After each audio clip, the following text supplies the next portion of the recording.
Hi, everybody. Oh, shit. We don't have a name for the film thing. No, we don't. Fuck.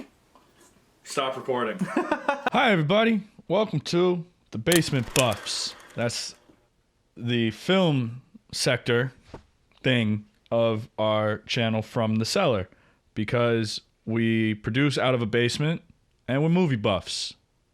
Or I am. Kyle likes movies too. Yeah, I do. that's fair. Kyle's behind the camera. He's going to help me make these videos. But, yeah, welcome to the Basement Buffs. And it's been a minute because I've been talking about this for like 4 podcast episodes now. But I finally put together my list. I finished watching all the movies. I sat and thought about it for about an hour. And was able to compile my list of the 10 my 10 favorite movies of 2020.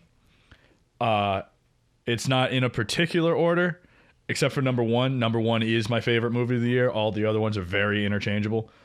But, you know, making a list like this in a year that had so many good movies was incredibly challenging, I found, especially when I finally sat down to make it.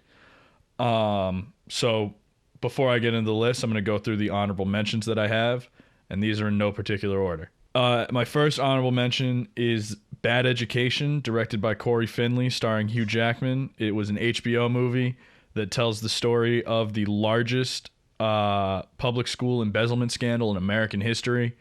The best summing up that I read was it's Goodfellas for school, and it really is. Like, the first 20 minutes are incredibly boring, and after that, it is a ride.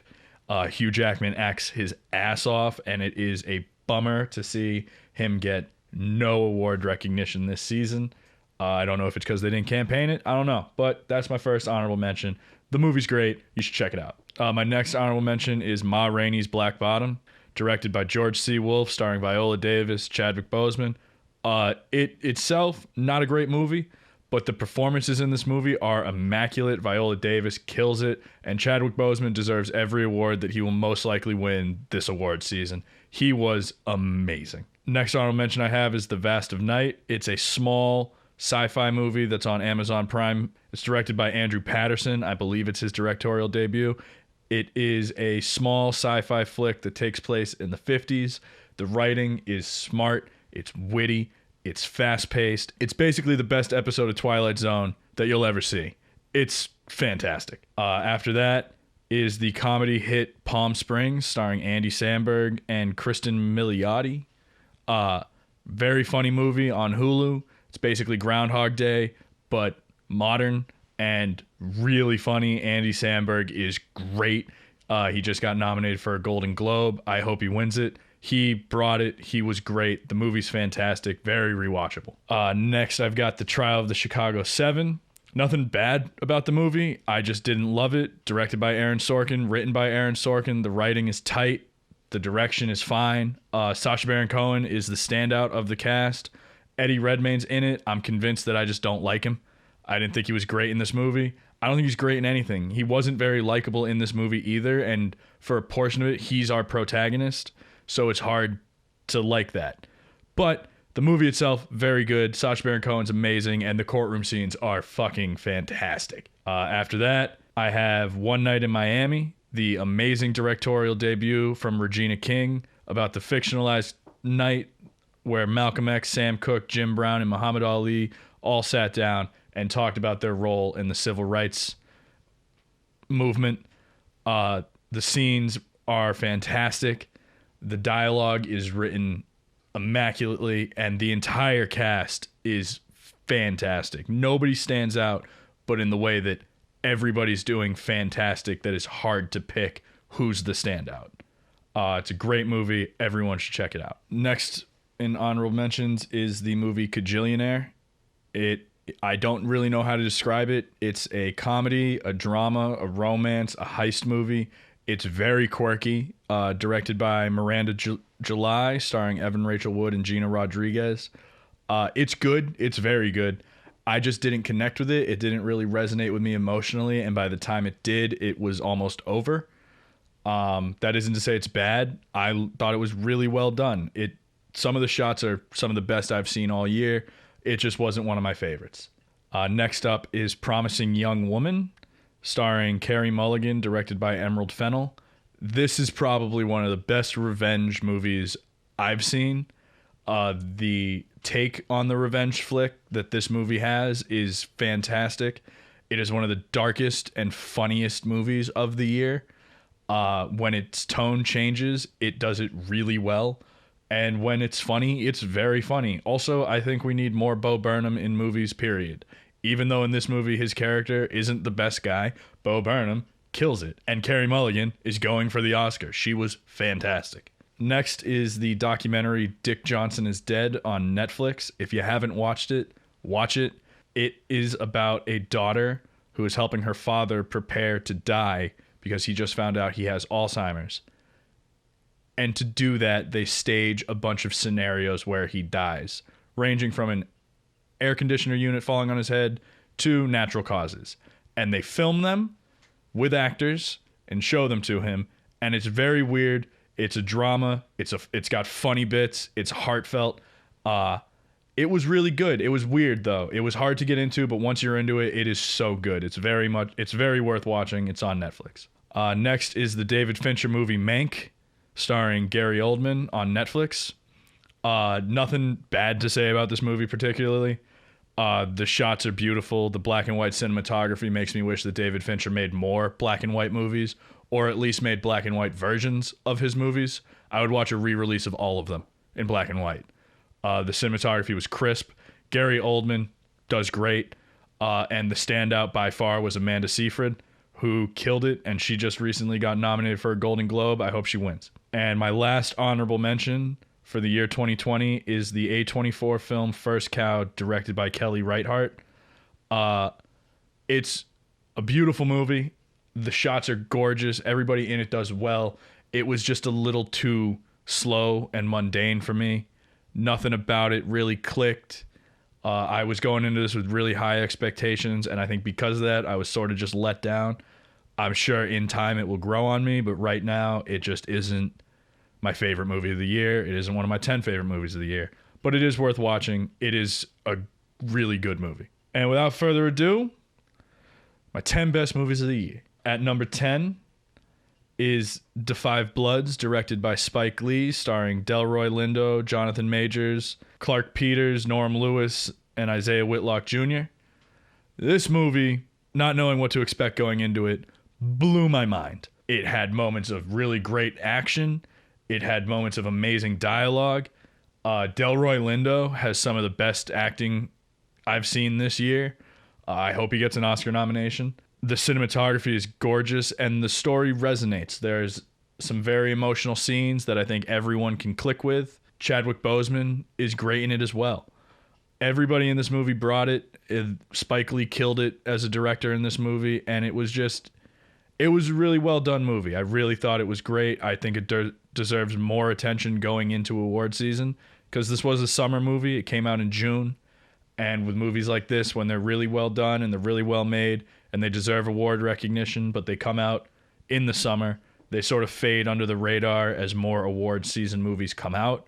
But this movie has maintained in my mind throughout the year, and I hope that more people watch it, and I hope it gets the recognition it deserves. At number 9 is Christopher Nolan's Tenet. I loved this movie. I know people didn't love this movie. I know this might be a bit of a hot take to have it on my top 10, but I thought this movie was so much fun.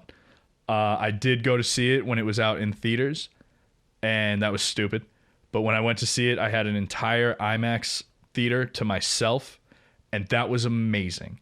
And it also, as a movie, it's well made, and it's a fun action movie. Like, it's in 2020, it's no secret, was a very shitty year, very serious year. Not much fun, not many fun things happened in terms of worldwide events this year. To have a fun movie that, definitely takes itself too seriously. John David Washington's character is literally called the protagonist. It was nice to sit down and just have what felt like an action blockbuster that had some amazing set pieces. I mean, they crash a Boeing 737 into a building, and they did that. They actually did that. And if that doesn't make you want to watch the movie, I don't know what will. But I thought it was great, and that's why I set my number 9. At number 8, I have Soul, the Disney Pixar movie that came out this year. I don't think anybody doesn't know what this movie is about or how good it is. It was one of the it was, I think, the second most watched movie during the Christmas season, behind Wonder Woman 84. But unlike Wonder Woman 84, critics loved this one. This movie is amazing. Voice actors kill it. Jamie Foxx kills it as the main character. Tina Fey kills it as 22. The visuals are immaculate. Pete Docter is definitely, in my opinion, the best director working at Pixar. With this and Inside Out, and I believe he made Up, he is definitely killing it. I also think because of what the story of this movie was about, it resonated more with me because it wasn't so childish. It definitely hit harder because I could definitely relate with the main character of wondering where he's going in life, what he's doing. And it was a beautifully made story, and I loved it. And the longer I sat with it, the more it grew on me. At number 7, I have the Danish movie Another Round, directed by Thomas Vinterberg, starring Mads Mikkelsen. This movie was equal parts sad and funny, which makes a lot of sense because it's a tragic comedy that tells the story of a group of friends in their 40s who test a theory that your life is better and you are overall happier when your BAC level is at 0.05%. It starts off funny, but as it goes on, things take a darker turn, and everybody in it brings their A game. Mads Mikkelsen is in top form. He was fantastic in it, and the ending, although not quite feel good, did put a smile on my face. And it was a really well-made movie. The topics that it touches on, alcoholism, depression, marriage, work, all of it, it touched on them really well, and it was just a really fun movie to watch. At number 6 is the documentary film Time, directed by Garrett Bradley, that tells the story of Fox Rich, a woman who fought for almost 20 years to get her husband out of jail for a 60-year sentence in prison. It's made up of home video footage and professionally done documentary footage. And it is effective. Not because these types of stories aren't, but because the main woman, Fox Rich, and her husband are guilty of the crimes they committed. They robbed a bank in, I think, 93. And the reason she was fighting so hard for his freedom was she served her time of 3.5 years, and he got sentenced with 60 years. Something's not right with that.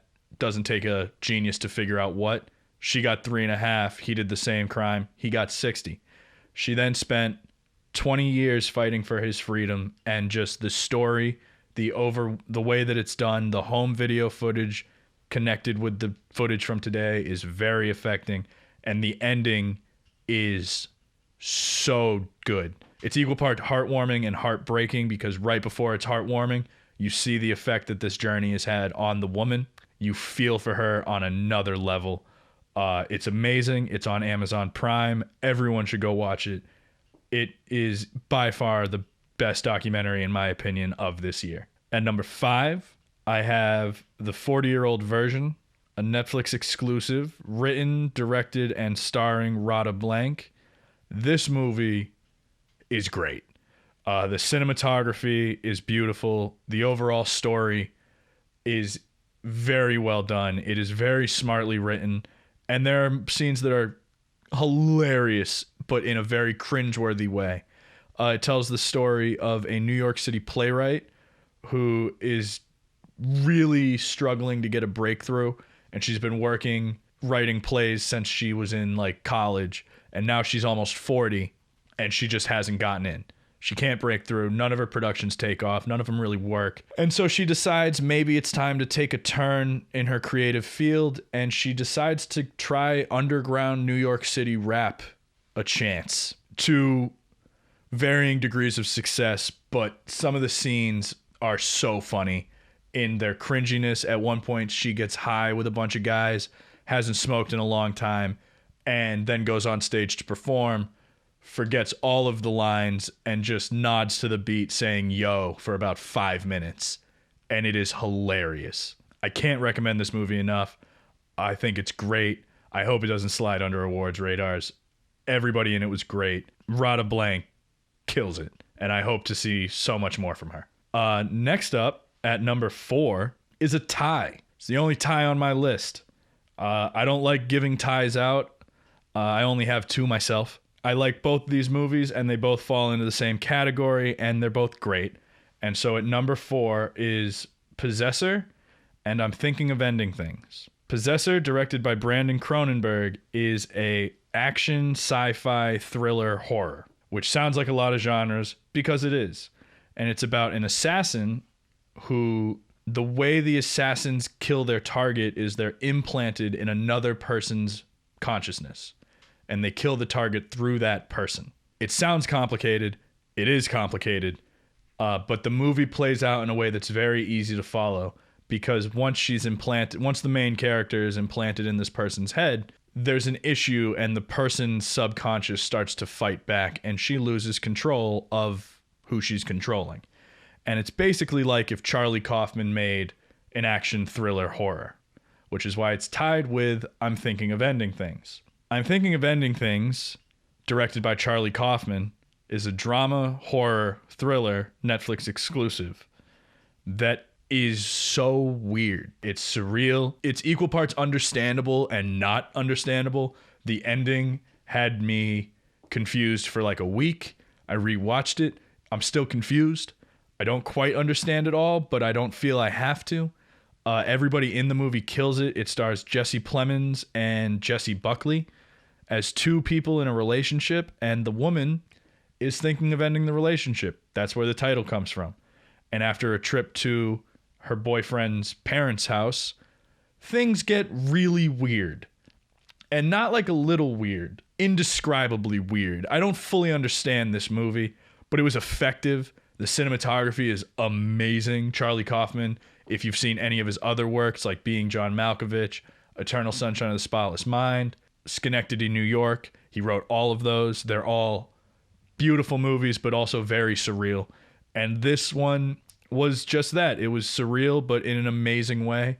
It's a great movie, and this plus Possessor would probably make an amazing double feature that would probably make me want to take a nap for like 3 days. But both are great, and they're both worth checking out. At number 3 is Eliza Hittman's Never, Rarely, Sometimes, Always. This movie is heavy. It's heavy in its subject matter. It's heavy in the way that it executes it. There is no real shining silver lining in this movie. This movie tells the story of a teenage girl named Autumn, played immaculately by Sydney Flanagan, who finds out she's pregnant and goes to get an abortion. And that's it. That's the movie. She lives in Pennsylvania and learns that she can't get an abortion without parental consent because she's underage. So her and her cousin get on a train and go to New York City, where they have to stay for about 3 days to go through with the abortion procedure. And it's basically like you're a fly on the wall for this young woman's 3 days in New York.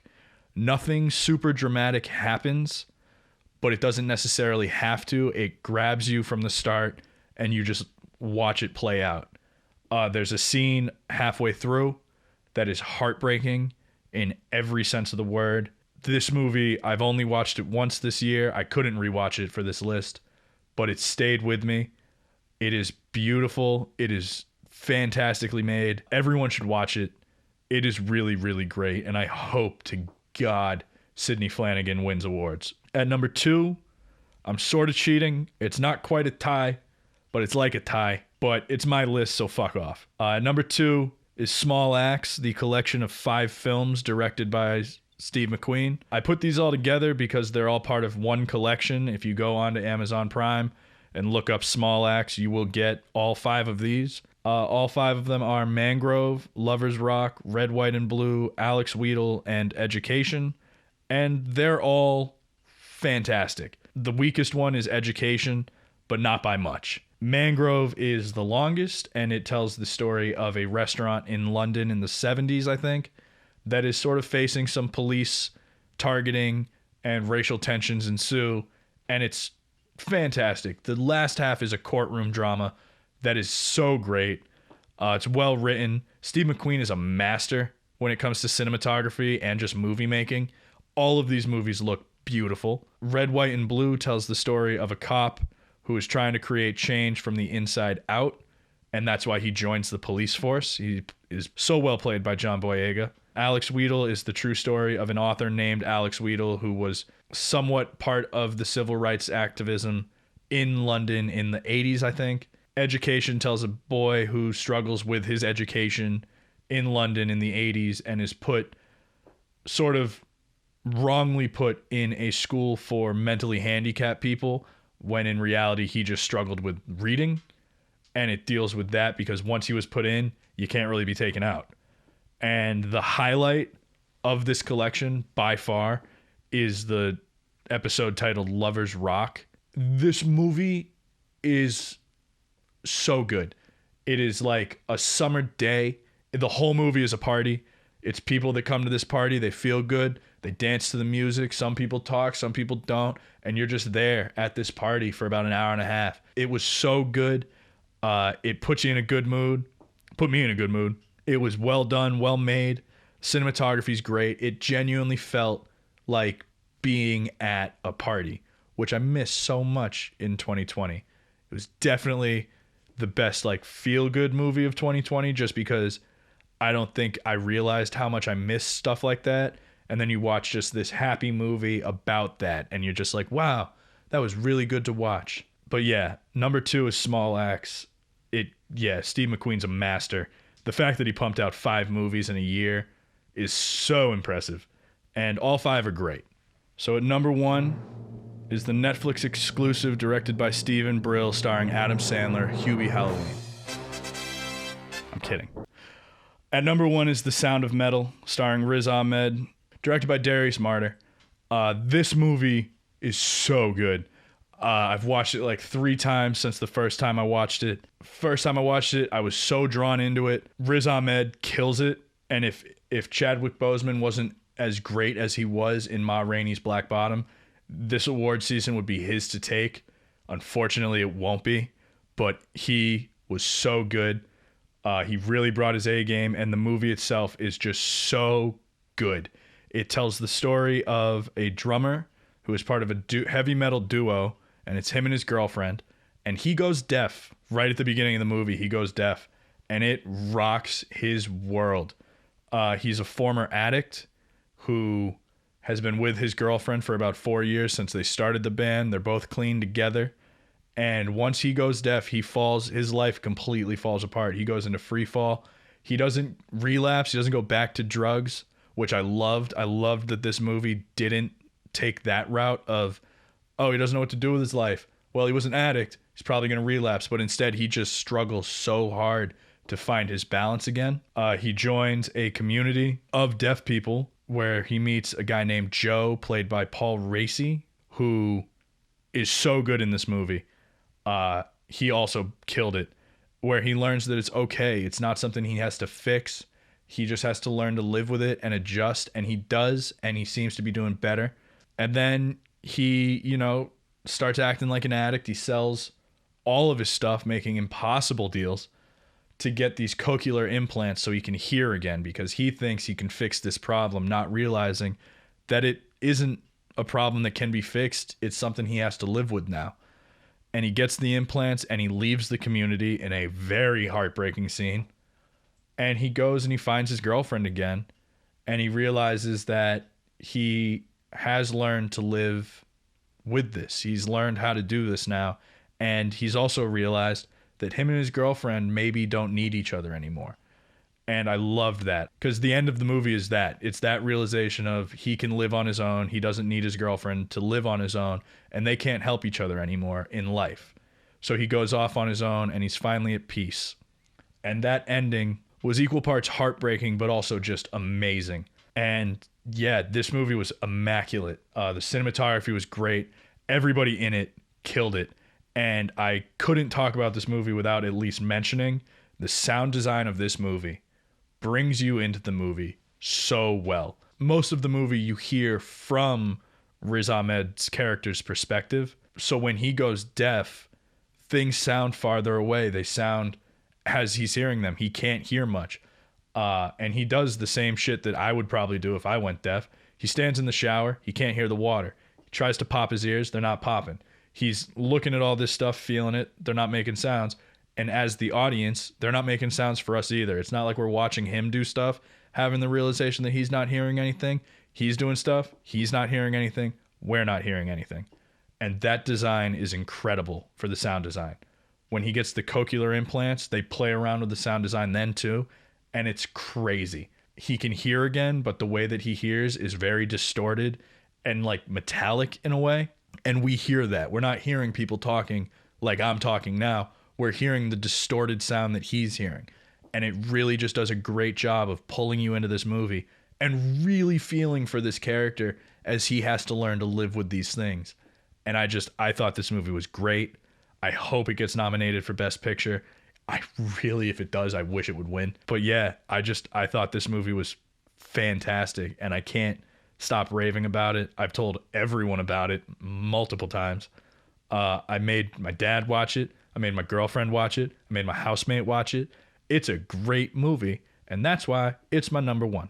And that's all I've got. Also, Hubie Halloween's a terrible movie. It's not my number one by any means. But that's all I've got. I'm sure now that I've made this list, I'll be more motivated to just do reviews and talk about new movies as they come out. That's my list of the 10 best movies in my opinion of this year, and also just the best movies of the year in my opinion. Thank you for watching. Hopefully I'll have more videos up soon from the basement buffs from the cellar. And thanks for watching.